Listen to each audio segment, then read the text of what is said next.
और अब नवाज शरीफ साहब की जो बातें हैं वो कुछ समझ से बालातर है। नवाज शरीफ साहब ने लंदन में कहा कि मैं लिख के देता हूं, मैं चौथी मरतबा वज़ीर-ए-आज़म हूंगा। यहाँ तो लिख के मैं और आप नहीं दे सकते हैं कि कल को मुझे पार्टी का टिकट मिलेगा नहीं मिलेगा।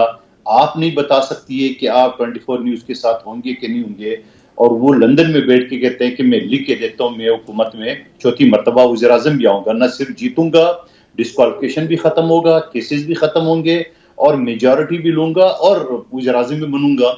लेकिन ये सारी बातें तो प्रैक्टिकली जो है ना अब साबित हो रही है। उसकी चंद वजूहत मैं आपको बताते चलूं कि इलेक्शन कमीशन ने एक गलत फैसला किया है जो आज तक वो जारी है। वो ये कहता है तरक्याती कामों पे उन्होंने पाबंदी लगा दी है।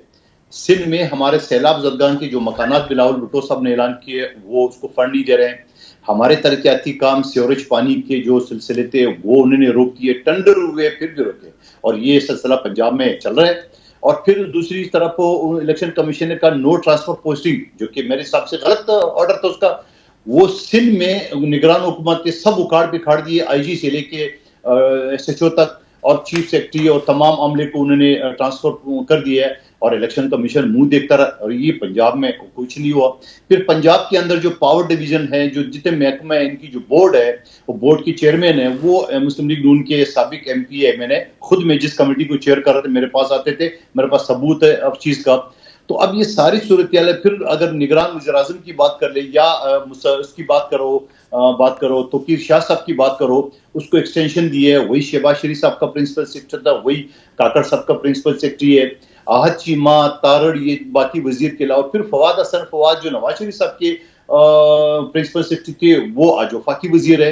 तो ऐसा लग रहा है कि सारी की सारी हुकूमत तो नून लीग की अभी सी है, अभी से मौजूद है।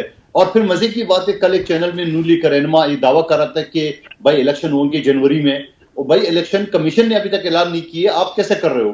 तो ये सारे सवालात के तरफ वो इस तरफ आ रहे हैं। तो मैं आपके प्रोग्राम के तौर से नसीम जरा साहिबा कहना चाह रहा हूं कि इलेक्शन में ये 40-50 या 100 अरब रुपए खर्च करने की क्या जरूरत है?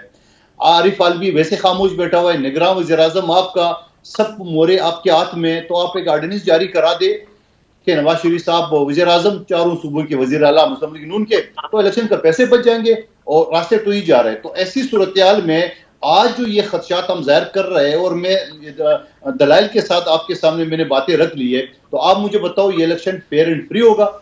जी, ऑर्डिनेंस की बात करेंगे तो पता नहीं ऑर्डिनेंस से कौन बन जाए वजीर आजम या चीफ एग्जीक्यूटिव, तो ऑर्डिनेंस की ना ही बात करें। लेकिन ये जो बात है आप फरमा रहे ना कि हमने कुर्बानी दी, आप दोनों पार्टीज ने खूब कुर्बानी दी। मेरा ख्याल पाकिस्तानी कौम कहती होगी हमें भी कुर्बानी देने दें कि हम 16 महीने मिनिस्टर बने और खूब पर्क्स मिले। लेकिन बहरहाल अब चलते हैं मुसद्दिक मलिक साहब आपके पास, बताइए कि पूरी एक चार्जशीट है।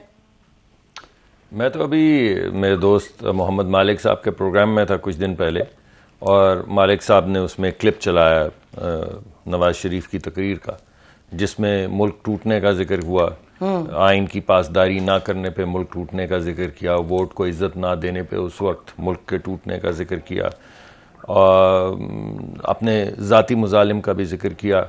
ये भी रेफरेंस दिया कि 1999 से लेकर आज मुझे बार बार निकाल जी, और आपको मालूम है 24 साल हो चुके हैं 1999 को गुजरे हुए। उसमें सिर्फ एक इलेक्शन लड़ने की इजाज़त मिली मियां नवाज शरीफ को 2013 का, वो भी 4 साल के लिए, और 4 साल के बाद बाहर निकाल दिया। द पॉइंट इज कि अगर वोट को इज्जत दी जाती तो गालिबन जो आप कह रही थी कि क्या वो जिक्र कर रहे हैं, तो मैं आपको वो रेफरेंसेस बता रहा हूँ उनकी तकरीर के हवाले से, जिसमें उन्होंने वोट को इज्जत दो का जिक्र डायरेक्टली किया है। यानी आप 2002 के इलेक्शन में नवाज शरीफ को निकाल दें, 2008 के इलेक्शन में निकाल दें, 2018 के इलेक्शन में निकाल दें, और अभी भी जूरिस्प्रूडेंस आपके सामने जो भी फैसला आएगा वो नज़र आ जाएगा। तो सवाल ये पैदा होता है कि क्या आप हकीकत में जब आप बाहर निकाल रहे हैं लीडरान को, तो क्या आप वोट को इज्जत दे रहे हैं, क्या आप आइन की पासदारी कर रहे हैं? और अगर आप नहीं करेंगे तो उन्होंने बड़े सख्त एग्जाम्पल्स उस दिन पेश किए कि अगर आप आइन की पासदारी नहीं करते, अगर वोट को इज्जत नहीं देते, तो इसके नताज तो अच्छे नहीं निकलेंगे। वो माजी की बात करे थे, ये सब आज जी, मैं भी तो आज ही की बात कर रहा हूँ ना, ये तकरीर तो अभी हुई है पिछले हफ्ते। नहीं, लेकिन आज जो PMLN के बड़े इन्फ्लुएंशियल लोग हुकूमत के अंदर हैं, और वो जो सब बार बार कहते हैं पंजाब में कुछ और मैं तो जानता हूँ, ये चलें उसकी भी बात कर लेते हैं। पहली बात तो ये है कि जो निगरान हुकूमत आई है वो अगर कोई ऑर्डिनेंस आएगा तो कादिर मंदूखेल साहब तो हमारे हिस्सा ही होंगे ना। 16 महीना हमारे साथ बैठ के इन्होंने हुकूमत की है, तो आने वाली हुकूमत के अंदर भी अगर ऑर्डिनेंस का 60% या 50% हमारा है तो 50% तो इनका भी है। उनको तो नहीं यकीन जी, तो उनको नहीं तो हमें भी नहीं ना। ऑर्डिनेंस का तो किसी को यकीन नहीं है। तो मैं आपको हवाला दे रहा हूं कि अगर 16 महीने की हुकूमत में ये बराबर के हिस्सेदार थे तो फिर अब क्या हो गया है? अब कौन सी ऐसी सिर्फ एक चीज़ बदली है, वो ये कि नवाज शरीफ आ गए हैं। तो मुझे लगता है कि जो एतराज़ उठाया जा रहा है उसकी और कोई बुनियाद नहीं है मासिवा इसके कि नवाज शरीफ को गालिबन नहीं आना चाहिए था, उससे सब कुछ गलत हो गया। बट मालिक और Arifa surely don't mean that. वो तो बड़ी मालिक साहब और आरिफा नहीं बात कर रहे, इसी वजह से मैंने उनकी बात लेकिन वो कह रहे हैं ना। जी, मैंने तो उनकी बात का बड़ा स्पेसिफिक मालिक साहब के प्रोग्राम के हवाले से जो उन्होंने क्लिप चलाए उसके इक्तबासात और भी बहुत सी चीजें आपके सामने। देखिए, मैं कह रहा हूं कि अभी की हैं उन्होंने, अभी वो पास्ट की बात जी, मगर अब की हैं। इसका मतलब है कि उनका पैगाम क्या है कि रुक जाएं, ये मत करें, आइन की पासदारी करें, वोट को इज्जत दें। अगर नहीं करेंगे तो नुकसान होगा।